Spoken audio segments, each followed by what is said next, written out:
नमस्कार दोस्तों, स्वागत है आपका मेरा यूट्यूब चैनल पे एक नई वीडियो में। आज हम पढ़ेंगे पार्ट 2। जो हमने पढ़ा था बिजनेस फाइनेंस, उसका स्कोप पढ़े थे। आज उसका नेक्स्ट पार्ट है sources of finance. Source of finance क्या होता है कि हम जो हमारी बिजनेस में कैपिटल लगाते हैं, जो पैसे लगाते हैं, उनको हम कहाँ कहाँ से कलेक्ट कर सकते हैं, कौन कौन से मेथड हैं जहाँ से हमें पैसा मिल सकता है। इसके अनेक टाइप्स होते हैं। फर्स्ट है आपका इक्विटी शेयर होल्डर से आपको पैसा मिल सकता है। प्रेफरेंस शेयर होते हैं, रिटेन अर्निंग होती है, अदर सोर्स होते हैं, लोन हो सकता है किसी भी फाइनल इंस्टीट्यूट से, डिबेंचर बॉन्ड्स हो सकते हैं।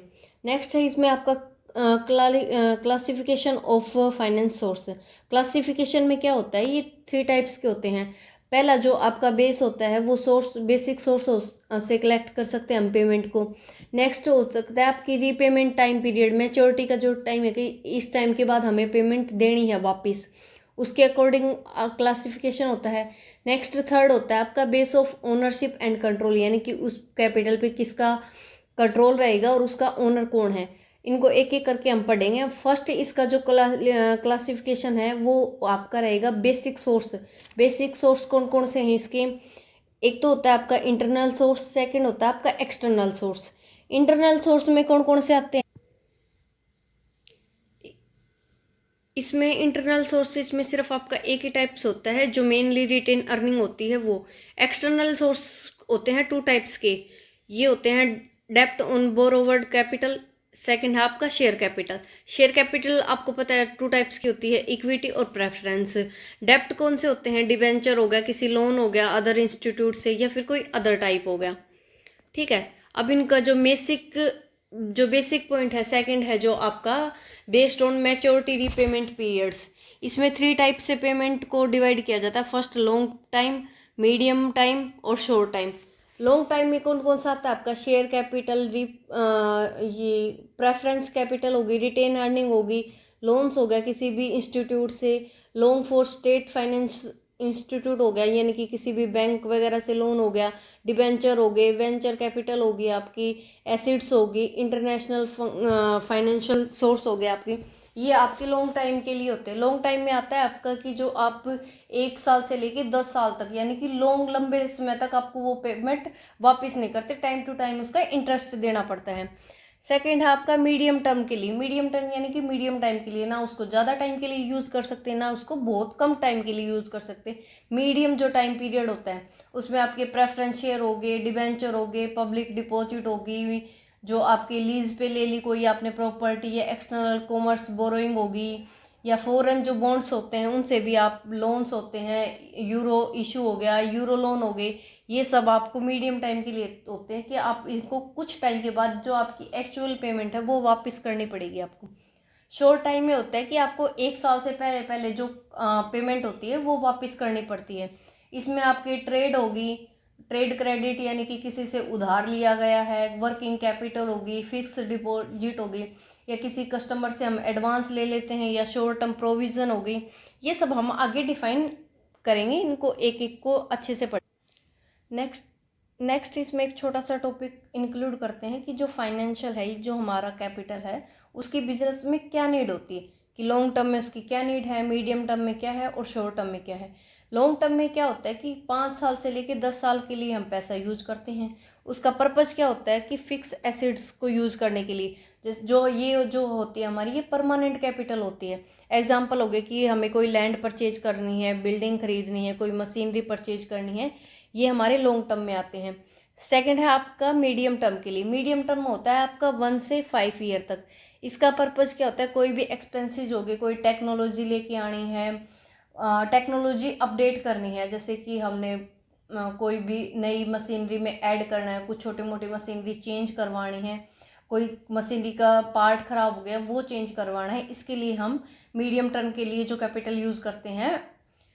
एग्जाम्पल इसका क्या होगा? किसी भी परचेज करना है हमें, कोई भी टूल्स करना है, कोई भी जो स्टॉक हो गया वो करना है, ये सारी चीज़ें मीडियम टर्म में आती हैं। थर्ड है हमारा शॉर्ट टर्म। शॉर्ट टर्म का टाइम होता है 1 साल से कम, जैसा कि मैंने पहले बताया था 1 साल से कम। इसका पर्पज़ क्या होता है? वर्किंग कैपिटल, या जो हमारी डेली डेली जो नीड्स होती हैं, डेली के जो खर्चे हैं, एक्सपेंसेस हैं, उनको पूरा करना। ठीक है। इसमें एग्जाम्पल क्या होगा, किसी भी रॉ मटेरियल को परचेज कर लिया, किसी स्टॉक को परचेज कर लिया, जो मीटिंग होगी उनके डेली के एक्सपेंसेस हैं, कर्मचारियों को सैलरी देनी है, वेजेस देने हैं, ये सब इसमें इंक्लूड होता है शॉर्ट टर्म में। नेक्स्ट एंड हमारा थर्ड इम्पोर्टेंट टॉपिक है, इसमें जो ओनरशिप के अकॉर्डिंग जो हम कैपिटल यूज़ करते हैं वो को कहाँ से हम कैपिटल का जो सोर्स है वो पढ़ेंगे। इसमें फर्स्ट है ओनरशिप फंड हो गया, सेकंड हो गया बोरोवन फंड। ओनरशिप में जैसे हमने पढ़ाया था कि जो शेयर कैपिटल होगी इक्विटी की वो रिटेन अर्निंग हो गया। फंड्स में, बोरोइंग फंड्स में डिबेंचर हो गए, लोन हो गया किसी भी बैंक से, फाइनेंशियल इंस्टीट्यूट से हो गया, या किसी भी अदर कंपनी वगैरह किसी से भी हो जाएगी। फर्स्ट है हमारा इक्विटी शेयर होल्डर, इनको हम डीपली पढ़ेंगे। ये जो सोर्स होता है, ये इक्विटी शेयर होल्डर, ये लॉन्ग टर्म का सोर्स होता है। इसमें इक्विटी शेयर होल्डर किसी भी फर्म या फर्म के मालिक होते हैं जो कंपनी में पैसा लगाते हैं, इनको सबसे ज़्यादा रिस्क उठाना पड़ता है। नेक्स्ट इसका पॉइंट है कि शेयरधारकों को जो लाभांश मिलता है वो तभी मिलता है, जब प्रॉफिट में तभी हिस्सा मिलता है कि जब हम सबको, डिबेंचर को हो गया, जो बाकी सारे खर्चे हैं उनको कंप्लीट पूरा किया जा सकता है। नेक्स्ट है इसमें लाभांश का जो लाभ है हमारा, लाभांश के रूप में देते हैं, उसके विरुद्ध मतलब कोई भी ये एक्शन नहीं ले सकते। जो इक्विटी शेयर होल्डर हैं वो इसके अगेंस्ट ये नहीं बोल सकते कि हमें पैसा नहीं मिला, हमें प्रॉफिट नहीं मिला, तो उसके अकॉर्डिंग कोई भी एक्शन नहीं ले सकती। ठीक है। नेक्स्ट इसमें जो कंपनी की जो परिसमापन है, यानी कि कंपनी को जब बंद करते हैं उस स्थिति में जो ऋण होते हैं हमारे, जो डिबेंचर होते हैं, उनका भुगतान करने के बाद शेयर होल्डर्स को उनका हिस्सा मिलता है अगर बचता है तो, अदरवाइज इनको कोई हिस्सा नहीं मिलता। नेक्स्ट इसमें जोखिम होता है बहुत ज़्यादा हाई लेवल का, क्योंकि अगर ऋण ज़्यादा है हमारे उसमें और कैपिटल ज़्यादा महंगी हो रही है तो हमें पहले डिबेंचर हो गए, इंटरेस्ट वगैरह, लोन्स वगैरह हो गए, सारे पे करने पड़ेंगे। उसके बाद अगर हमें जो बचेगा कैपिटल या कैपिटल्स में जो भी हिस्सा बचेगा प्रॉफिट का, वो हमें मिलता है। इसके टाइप्स कौन कौन से होते हैं, न्यू शेयर इशू हो गया, राइट इशू हो गया, बॉन्ड्स हो गए, स्वीट इक्विटी हो गई, ये इसके टाइप्स हैं। नेक्स्ट इसकी एडवांटेज क्या होती हैं अकॉर्डिंग टू शेयर होल्डर। इसमें जो हमारा फाइनेंस है वो एक स्थायी सोर्स है, यानी कि फिक्स है, इसको कभी भी चेंज नहीं किया जा सकता। नेक्स्ट इसकी एडवांटेज है कि जो ऋण की जो क्षमता होती है वो मजबूत बनाते हैं। अगर हमारे पास इक्विटी ज़्यादा होंगे तो हमें ज़्यादा से ज़्यादा लोन मिल सकता है। नेक्स्ट है इसकी जो वित्तीय कठिनाइयों के समय इसको लाभांश को कम किया जा सकता है, यानी कि कोई भी फाइनेंशियल इशू आ गए हमारी कंपनी में, कोई भी प्रॉब्लम आ गई तो लाभांश जो होता है हमारा उसको कम दे दिया जाता है शेयर होल्डर को, इस पर कोई भी कानूनी कार्रवाई नहीं की जाती। फोर्थ है आपका शेयर होल्डर का अधिकार होता है कि वो शेयर जारी करके अपनी पूंजी को बढ़ा सकते हैं, यानी कि जो अपनी कैपिटल है वो उसको बढ़ा सकते हैं। इसके डिसएडवांटेज क्या होंगी according to share holder, high risk होता है इसमें, क्योंकि कोई कंफर्मेशन नहीं है कि हमें डिविडेंड मिलेगा नहीं मिलेगा, प्रॉफिट में हिस्सा मिलेगा या नहीं मिलेगा। सेकंड, जो उनका पर शेयर कैपिटल होती है, पर शेयर इनकम होती है, उसमें कमी आ जाती है न्यू शेयर इशू करने से। अगर नए शेयर ज़्यादा से ज़्यादा करेंगे तो जो उनकी वैल्यू है शेयर्स की पहले की वो कम हो जाएगी। नेक्स्ट थर्ड, आपका न्यू शेयर इशू करने से कंट्रोल भी कम होता है। मान लो कि आपने कोई भी शेयर इशू कर दिए, एक तो एक बंदे ने शेयर परचेज कर रखे हों, एक वही शेयर अगर किसी ने 10-10 परचेज कर रखे हैं तो उससे जो हमारा कंपनी पे है वो कंट्रोल कम होता है। नेक्स्ट है इसके एडवांटेज और डिसएडवांटेज, जो ऑर्गेनाइजेशन के अकॉर्डिंग इसकी क्या एडवांटेज होते हैं। एडवांटेज में तो हम इसके पॉइंट लिखेंगे। एडवांटेज होती हैं इसकी परमानेंट कैपिटल होती है कि उसको जब भी चाहे हम इशू करके, आप हमारे पास फिक्स सोर्स है कि हम ले सकते हैं। नो फिक्स डिविडेंड ऑब्लिगेशन, यानी कि कोई भी हमारे पास रोक टोक नहीं है कि हमें ये इस अमाउंट में फिक्स डिविडेंड देना ही है। कोई सिक्योरिटी इशू नहीं होता हमारे पास। जो बोरिंग कैपिटल होती है वो इनहेंस हो जाती है कि जब मन करता है जब ले लेते हैं। लेकिन नेक्स्ट है इसका लोअर इंसॉल्वेंसी रिस्क, यानी कि रिस्क भी बहुत कम है। इसके डिसएडवांटेज क्या होंगे ऑर्गेनाइजेशन के अकॉर्डिंग, ऑर्गेनाइजेशन को हाई कॉस्ट पे करनी पड़ती है, जो कंट्रोल है वो भी आपस में बढ़ जाता है। नेक्स्ट जो रिस्क है वो बहुत ज़्यादा होता है टेक ओवर के टाइम, यानी कि कोई कंफर्मेशन नहीं होती कि कंपनी पे कर पाएगी या नहीं कर पाएगी। नेक्स्ट जो होती है हमारी इंक्रीज एजेंसी कॉस्ट, यानी कि जो कॉस्ट है वो भी लगातार बढ़ती रहती है। नेक्स्ट है इसका respect to share holder, share holder को इसको क्या प्रॉफिट होते हैं, मतलब क्या एडवांटेज हैं इसके और क्या डिसएडवांटेज हैं। इसके एडवांटेज तो होते हैं कि जो शेयर होल्डर होते हैं उनको वोटिंग राइट्स होता है, अगर प्रॉफिट कंपनी में ज़्यादा होता है तो उनको हाई डिविडेंड मिलता है, बोनस शेयर इशू कर देते हैं, बोनस के रूप में उनको शेयर्स भी मिल जाते हैं, उनकी ज़्यादा कैपिटल बढ़ जाती है, उसकी जो हाई लिक्विडिटी होती है यानी कि जब चाहे वो पैसा ले सकते हैं, जब चाहे बिजनेस में पैसा लगा सकते हैं। उनको डिसएडवांटेज क्या होती हैं इसमें? फर्स्ट जो अनसर्टेन अर्निंग होती है यानी कि कोई फिक्स नहीं है कि उनको कंफर्म है कि आपको पैसा मिलेगा या नहीं मिलेगा, हाई रिस्क हो जाता है, मिनिमम मैनेजमेंट कॉस्ट कंट्रोल होता है यानी कि अगर जितने ज़्यादा शेयर होल्डर होंगे उतना ही कंट्रोल कम होएगा, कोई सिक्योरिटी नहीं होती कि अगर प्रॉफिट नहीं हुआ, अगर तुमने पैसा लगा रखा तो उसके बदले में हमें कोई सिक्योरिटी नहीं मिलती कि हमें हमारा पैसा वापस मिलेगा। नेक्स्ट है no control over dividend pay out, यानी कि कोई भी कंट्रोल नहीं है हमारा डिविडेंड पे कि हमें कंफर्म हो कि हमें डिविडेंड मिलेगा ही मिलेगा। ये आपका इक्विटी शेयर होल्डर था। नेक्स्ट हमारा आता है preference share holder. Preference share capital क्या होती है? प्रेफरेंस शेयर, सबसे पहले हम इक्विटी शेयर इशू करते हैं, इक्विटी शेयर इशू करने के बाद प्रेफरेंस शेयर कैपिटल आती है। इसमें जो शेयर होल्डर्स होते हैं उनको सबसे पहले निश्चित लाभांश प्राप्त होता है, इक्विटी का कोई फिक्स नहीं होता, लेकिन जो प्रेफरेंस शेयर होल्डर होते हैं उनका फिक्स होता है कि उनको इतना डिविडेंड मिलेगा। कंपनी के समापन पे भी सबसे पहले इनको प्राथमिकता दी जाती है कि इनको सबसे पहले इक्विटी से पहले ही प्रेफरेंस शेयर्स को जो बोनस है या फिर जो डिविडेंड है उसमें हिस्सा मिलेगा। इन शेयर को सार्वजनिक निगम के माध्यम से जुटाया जाए, इनकी जो गवर्नमेंट होती है उसके अकॉर्डिंग भी इनको कलेक्ट किया जा सकता है। इनका जो बकाया का लाभांश का जो हिस्सा है, भुगतान है उनका, उनको आगे ले जा सकते हैं। मान लो कि एक साल कंपनी को प्रॉफिट नहीं हुआ, इस साल अगर कंपनी को प्रॉफिट नहीं आया तो जो प्रेफरेंस शेयर होल्डर हैं उनको यही प्रॉफिट का हिस्सा नेक्स्ट ईयर जरूर दिया जाएगा। नेक्स्ट है इसमें लाभांश की जो दर होती है वो ऋण से अधिक होती है, यानी कि जो हम डिविडेंड देते हैं जो उसका रेट है वो जो डिबेंचर होते हैं आप इंटरेस्ट देते हैं उससे ज़्यादा होते हैं। इन शेयर को परिवर्तन किया जा सकता है, इनको टाइम पे चेंज किया जा सकता है, जो लॉन्ग टाइम प्रॉफिट देते हैं।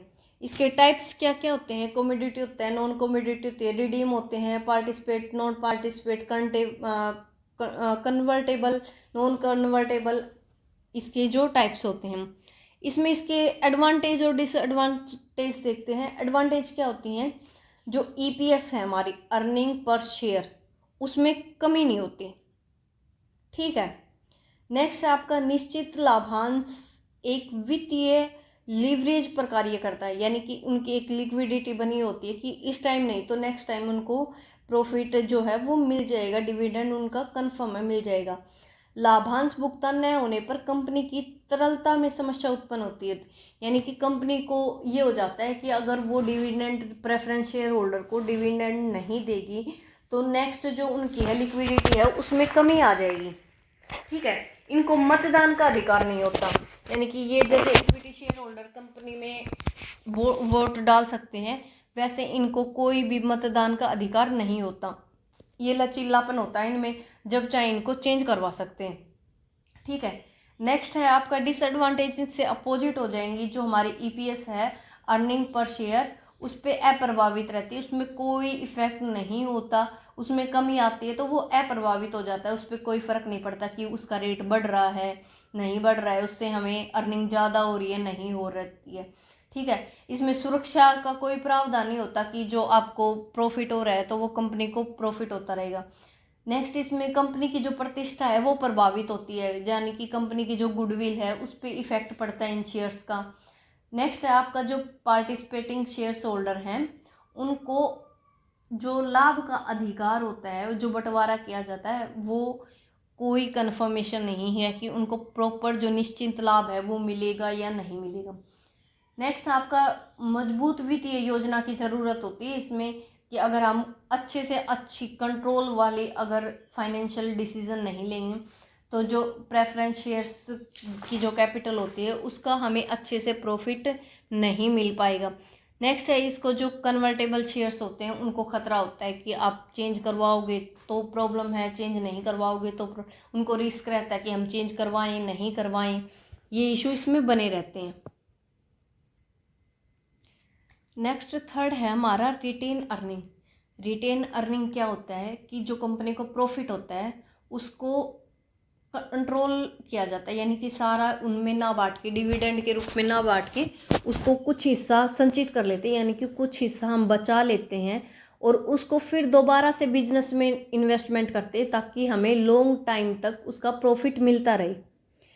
इसमें डेफिनेशन क्या होगी, कंपनी का जो मुनाफा होता है यानी कि जो प्रॉफिट होता है उसको संचित करके, यानी कि उसको सेव करके बचा के उसको कुछ हिस्सा उसे दोबारा से जो हमारा बिजनेस होता है उसमें इन्वेस्टमेंट की जाती है लॉन्ग टाइम के लिए, यानी कि उसमें जो हमें लॉन्ग टाइम है यानी कि 5 साल से लेके 10 साल तक उसमें हमें प्रॉफिट होता रहे, वो जो पैसा जो हम इन्वेस्टमेंट करें वो हमें लॉन्ग टाइम तक प्रॉफिट देता रहे। नेक्स्ट इसमें है, इस प्रकार की जो धनराशि होती है वो आमतौर पर जो शेयरधारक होते हैं उनकी होती है और कंपनी की कुल संपत्ति में वृद्धि होती है। इससे जो कंपनी की जो एसिड्स हैं उनमें भी वृद्धि होती है, साथ में जो ये कैपिटल होती है वो शेयर होल्डर्स की होती है। ठीक है, एक पब्लिक लिमिटेड कंपनी को इस संबंध में कानूनों की आवश्यकता होती है और अपनी विस्तार योजनाओं पर ध्यान रखते हैं।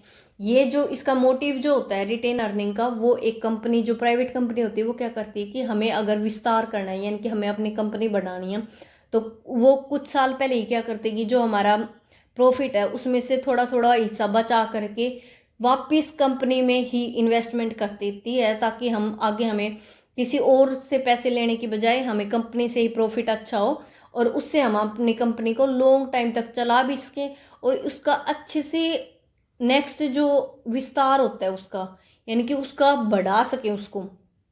ठीक है, हर साल लाभ का एक उचित हिस्सा निवेश में लगाने के लिए चाहिए, यानी कि जो एक फिक्स अमाउंट है वो स्पेशल वो उसमें ऐड कर देती है इन्वेस्टमेंट में अलग से, यानी कि जी मान लो हमें 10 रुपये का प्रॉफिट हुआ है तो 10 रुपये में से कंपनी 2 रुपये प्रॉफिट के बचा के 2 रुपये का हिस्सा बचा के अपना 2 रुपये वो सेव करके और उसको दोबारा से बिजनेस में ही लगा देती है, उसको रिटेन अर्निंग बोलते हैं।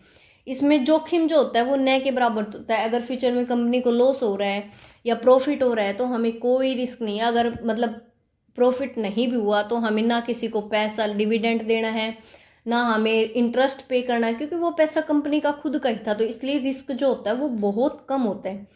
इसके अलावा जो लाभ है उसको बरकरार रखने के लिए जो वर्तमान मालिक हैं उनका कंट्रोल नहीं होता, यानी कि जो हमारे पास प्रॉफिट है उस पे किसी भी जो शेयर होल्डर्स हैं जो एट प्रेजेंट के उन पे उस लाभ का कोई कंट्रोल नहीं है। नेक्स्ट, निवेश को पुनः निवेश करने का जो निर्णय होता है वो कंपनी द्वारा जो प्रतिफल का जो दर है यानी कि जिस रेट से हमें प्रॉफिट मिल रहा है उस पर निर्भर करता है कि अगर प्रॉफिट ज़्यादा हो रहा है तो हम ज़्यादा उसमें इन्वेस्ट कर सकते हैं और कम हो रहा है तो हम कम उसमें इन्वेस्ट कर सकते हैं। नेक्स्ट फोर्थ है आपका डिवेंचर। डिवेंचर क्या होता है, ऋणदारी, यानी कि किसी से ऋण लेना। डिवेंचर कंपनी द्वारा जनता से ऋण जुटाने की एक प्रक्रिया है लॉन्ग टाइम के लिए, यानी कि जो कंपनी जैसे शेयर्स इशू करती है वैसे ही डिवेंचर कंपनी जनता से जो हमारी पब्लिक है उनसे पेमेंट लेके वो एज ए लोन के रूप में यूज़ करती है, ऋण के रूप में। ये लॉन्ग टाइम साधन होता है हमारा। इसका जो मूल्य वर्ग होता है वो जो मेन होता है 100 से लेके आप 21,000 तक की वैल्यू के बीच में इसको कैलकुलेट किया जाता है। इसका जो उपयोग है वो व्यावसायिक संचालन या विस्तार करने के लिए पूंजी जुटाना होता है, यानी कि या तो हम कंपनी का विस्तार कर रहे हैं या कंपनी को संचालन कर रहे हैं कि कंपनी को अच्छे से अच्छे नई टेक्निक्स लेके आ रहे हैं, उसमें उसको ज़्यादा से ज़्यादा उसकी नई ब्रांच खोल रहे हैं, उसके लिए किया जाता है। इसका जो टाइम होता है वो 3 साल से 10 साल के बीच में होता है। इसमें जो पूंजी की कम लागत होती है यानी कि हमें जो पेमेंट मिली है उसको के ऊपर हमें सिर्फ और सिर्फ जो प्रॉफिट हुआ है कंप्लीट प्रॉफिट नहीं देना होता हमें, इसमें हमें सिर्फ जितनी कैपिटल ली हुई है उस पर सिर्फ इंटरेस्ट पे करना होता है, इसलिए इसमें जो कॉस्ट है वो बहुत ही कम आती है। ये शेयरों की तुलना में जो इक्विटी शेयर होते हैं, प्रेफरेंस शेयर होते हैं, जो शेयर्स की तुलना में ज़्यादा आकर्षक होते हैं क्योंकि इन पे ब्याज का भुगतान और जो मुनाफा है वो टाइम टू टाइम किया जाता है। ठीक है, ये ज़्यादा जो हैं अच्छे होते हैं किसकी तुलना में, इक्विटी और प्रेफरेंस शेयर्स, जो भी शेयर्स हैं उनकी तुलना में। कोई भी कंपनी जनता को डिबेंचर जारी कर सकती है, यानी कि प्राइवेट कंपनी है, गवर्नमेंट कंपनी है, कोई भी कंपनी इशू कर सकती है डिबेंचर को। या उसे म्यूचुअल फंड्स जैसी संस्थाएं भी निजी रूप से रख सकती हैं, यानी कि म्यूचुअल फंड्स वगैरह हो गए वो भी इशू कर सकते हैं। ठीक है, इसके एडवांटेज क्या होंगे? इसमें कम लागत आती है, शेयर्स की तुलना में अधिक सुरक्षित होते हैं क्योंकि उनको टाइम टू टाइम जो है इन्वेस्ट जो प्रॉफिट हुआ है उसमें से हमें इंटरेस्ट कंफर्म है कि हमें इंटरेस्ट मिलेगा, चाहे प्रॉफिट हो चाहे लॉस हो। इसमें कंट्रोल कमज़ोर नहीं होता, यानी कि जो हमारी पेमेंट है उसके ऊपर हमारा कंट्रोल बना रहता है। जो भुगतान है, जो इंटरेस्ट है वो हमारा फिक्स रहता है कि हमें प्रॉफिट हो ना हो कोई मतलब नहीं, हमें कंपनी लगातार लॉस हो रहा है या नहीं हो रहा, हमें उसमें से हमारा हिस्सा मिलता रहेगा। नेक्स्ट है इसका डिसएडवांटेज क्या होती है कि मुनाफे के बिना अगर मतलब प्रॉफिट नहीं हुआ है तो भी ब्याज का भुगतान करना पड़ता है। मान लो कि कंपनी को 1 साल प्रॉफिट नहीं हुआ तो भी हमें जो इंटरेस्ट है, जो पैसे ले रखे हैं उनका जो ब्याज बनता है वो टाइम टू टाइम पे करना पड़ेगा। नेक्स्ट है सेकंड पॉइंट, इसका जो व्यावसायिक कार्य हैं उनको प्रतिबंध करती है, यानी कि अगर जो बिजनेस में जो काम हो रहे हैं उनको पे रोक लगा देता है। डिवेंचर से क्या रोक होती है, इनकी जनता को करते हैं तो मतलब कोई भी काम गलत हो रही तो उसमें जनता उसको रोक सकती है। नेक्स्ट है आपका जो वित्तीय जोखिम होता है या दिवालियापन की जो संभावना होती है वो बढ़ जाती है। यानी कि इसमें दिवालियापन कैसे हो गया कि कोई कंपनी को लगातार लॉस हो रहा है और उस कंपनी का सारे शेयर्स वगैरह कुछ भी प्रॉफिट नहीं हो रहा तो उसको बेचने की तक की नौबत आ जाती है। वो कंपनी अपने हाथ खड़े कर लेती कि हम इससे ज़्यादा अब पे नहीं कर सकती, उस कंपनी को बंद कर दिया जाता है। इससे तरलता में और नकदी में भी कमी आती है। तरलता और नकदी में जैसे टाइम टू टाइम हम इंटरेस्ट देते रहेंगे टाइम टू टाइम तो उसमें जो हमारे पास कैश है उसकी वैल्यू कम हो जाएगी ना, कैश जो है हमारे पास कम हो जाएगा। इसलिए इसमें तरलता और जो नकद है हमारे पास कैश है उस भंडार में कमी आ जाती है। ये हमारा एक छोटा सा टॉपिक था सोर्स ऑफ फाइनेंस। एक बार हम इसको रिवाइज कर लेते हैं कि हमने इसमें क्या क्या पढ़ा है। सबसे पहले हमने क्या पढ़ा है, इसमें जो सोर्स है हमारे कहाँ कहाँ से हम इसको परचेज कर सकते हैं, कलेक्ट कर सकते हैं। ये जो हमारे मेनली सोर्स होते हैं इसको किसके अकॉर्डिंग बांटा जा सकता है, जैसे टाइम हो गया, जो बोरोविंग कैपिटल है या जो ओनरशिप है या कंट्रोल होता है उसके अकॉर्डिंग बांटा जा सकता है। टाइम के अकॉर्डिंग कौन कौन सी रिक्वायरमेंट हम पूरी कर सकते हैं, कितना किस में टाइम होता है, शॉर्ट टर्म में कितना टाइम है, लॉन्ग टर्म में कितना टाइम होता है, ये हमने पढ़ा।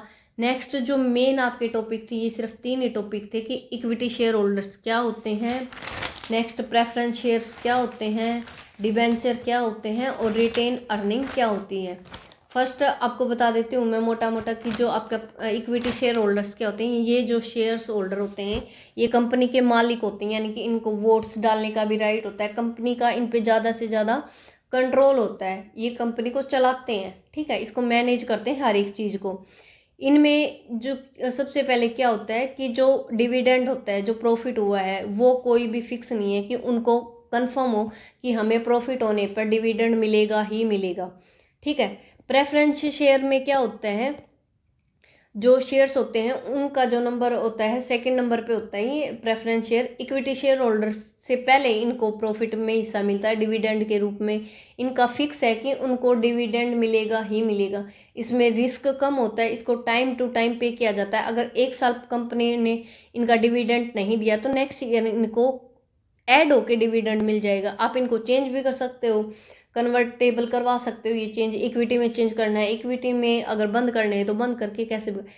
रिटेन अर्निंग क्या होती है, ये कंपनी का सबसे अच्छा साधन होता है रिटेन अर्निंग। इसमें हम क्या करते हैं कि जो हमें कंपनी को लगातार जो प्रॉफिट हो रहे हैं, हर साल जो प्रॉफिट हो रहा है उसमें से हम कुछ हिस्सा बचाकर कंपनी का, यानी कि प्रॉफिट में से कुछ हिस्सा बचाकर हमारे बिजनेस में ही दोबारा री इन्वेस्टमेंट कर देते हैं, जिससे रिस्क बहुत कम हो जाता है। अगर फ्यूचर में कंपनी को लॉस भी होगा तो भी हमें कोई ये नहीं है कि हमें मतलब हमारी खुद की कैपिटल थी तो इससे हमें ये नहीं कि हमें कर्जा नहीं होगा कि हमें इंटरेस्ट पे करना है, टेंशन नहीं होती कि डिविडेंड देना है, किसी का कंट्रोल है या नहीं होती। ये जो कंपनी के लिए थे सबसे अच्छी अर्निंग होती है। ठीक है, रिटेन अर्निंग। नेक्स्ट है आपका डिबेंचर। डिबेंचर क्या होता है कि जब जैसे इक्विटी होते हैं वैसे ही जनता से हम शेयर्स मतलब लोन के रूप में पेमेंट इकट्ठा करते हैं। ये 3 साल से 10 साल के बीच में होते हैं, इसमें जो कॉस्ट होती है वो कम होती है। जो हमारे पास डिबेंचर होते हैं उन पे जो हमें इंटरेस्ट पे करना होता है वो टाइम टू टाइम इंटरेस्ट पे करते हैं। ठीक है, इसमें जो इंटरेस्ट है वो फिक्स होता है कि हमें इस रेट पे, जैसे कि आपने सुना होगा कि घर में जब भी हम किसी से पैसे उधार लेते हैं, इंटरेस्ट पे पैसे लेते हैं, तो हमारी जो अमाउंट होती है वो फिक्स होती है कि हमें 2 रुपये इंटरेस्ट पे मिला है, 3 रुपये पे मिला है, 5 रुपये पे मिला है। ऐसे इनकी जो अमाउंट होती है वो फिक्स होती है। ये आपका एक छोटा सा टॉपिक था। नेक्स्ट हम इसमें पढ़ेंगे कि इनको डीपली, कि इनके अच्छे से जो रिटेन अर्निंग से अलग हैं, लोन्स होते हैं, इनको जो हम सोर्स, जो हमें हमारे ये सोर्सेज हैं इन फाइनेंस को कलेक्ट करने के, इनको जब कलेक्ट करते हैं तो उनके ऊपर कॉस्ट कितनी आती है।